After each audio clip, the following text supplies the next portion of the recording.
साईबाबांना गुरुस्थानी मानणाऱ्यांसाठी परभणीचा उत्सव म्हणजे शिर्डीतला गुरुपौर्णिमा उत्सव 3 दिवस भक्तिभावात साजरा होणाऱ्या या उत्सवाला सुरुवात झाली आहे। गुरुपौर्णिमेसाठी पायी चालत शिर्डी गाठणाऱ्यांची संख्या कमी नाही। शिर्डीत साजऱ्या होणाऱ्या मोठ्या 3 उत्सवांपैकी हा एक उत्सव।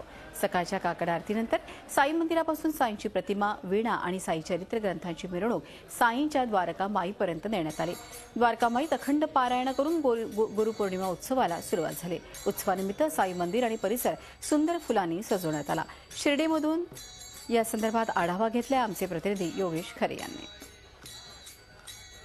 गुरुपौर्णिमेच्या उत्सवानिमित्त गुरूंना वंदन करण्यासाठी आज शेकडो भाविक शिर्डीमध्ये दाखल झालेले आहेत। त्यांचे गुरु म्हणजे साईबाबा, या साईबाबांच्या दर्शनासाठी ही सर्व लोक या ठिकाणी आलेली आहेत। आपण बघू शकतोय की शिर्डींची साई मंदिर जे आहे ते कसं सजलेलं आहे।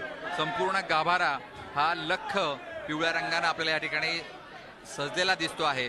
सोन्याची झालेली ही शिर्डी, सोन्याचा लावलेला हा सर्व मुलामाही आपण बघू शकतोय।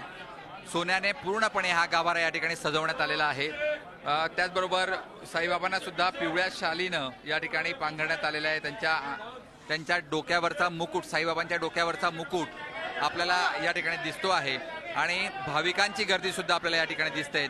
शेकडो भाविक हे रांगेत या ठिकाणी उभे आहेत। सिक्युरिटी, सुरक्षा रक्षक सुद्धा ही संपूर्ण रांग जी आहे या नियंत्रित करताना आपल्याला दिसतात आणि देशभरातून भाविक या ठिकाणी आलेले आहेत। काल रात्रीपासूनच जवळजवळ 5 लाख भाविकांची गर्दी या ठिकाणी झाली आहे। 50 पालख्या या ठिकाणी आलेल्या आहेत आणि एकूणच साई संस्थांमधला हा गुरुपौर्णिमेचा उत्सव मोठ्या उत्साहाने या ठिकाणी साजरा होतोय।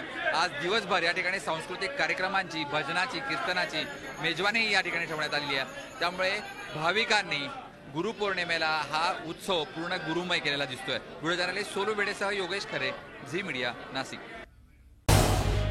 झी 24 तास रहा एक पाऊल पुढे।